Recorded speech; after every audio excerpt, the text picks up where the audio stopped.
just the atrocities that were happening, I felt helpless, and I felt like I needed to do something. An Oceanside Marine veteran is back at home after spending 2 weeks in Ukraine providing humanitarian aid.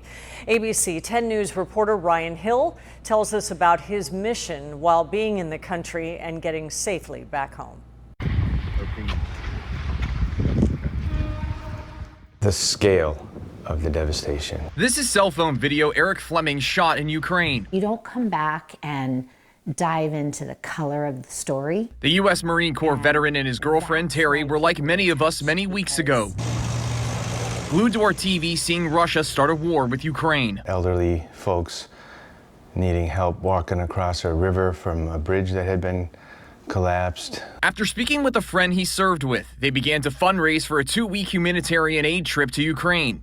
They got thousands of dollars in donations for things like food, diapers, clothing, and more, so Fleming and his friends could help those in need. If they couldn't give, they clicked on a link where they could say a prayer. And he was doing the right thing, right? He had carried what we had all given there, so we all felt like we had hands in it, you know. This was one building. While Fleming and company were in country, the war's destruction was shocking to say the least. And decimating every house on the block.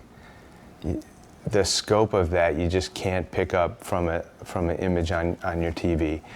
And then the personal stories. One of those stories was of a Ukraine soldier and his working dog who had died in the war. And that's the one where the mom, Ursula, was just trembling when she was telling us all about this. Terry always kept faith that Eric would be safe and felt he was in good hands. However, the day that I knew that they were going to Kyiv, which I knew had been previously occupied and bombed and etc. by Russia, you know, I had a little bit of fear.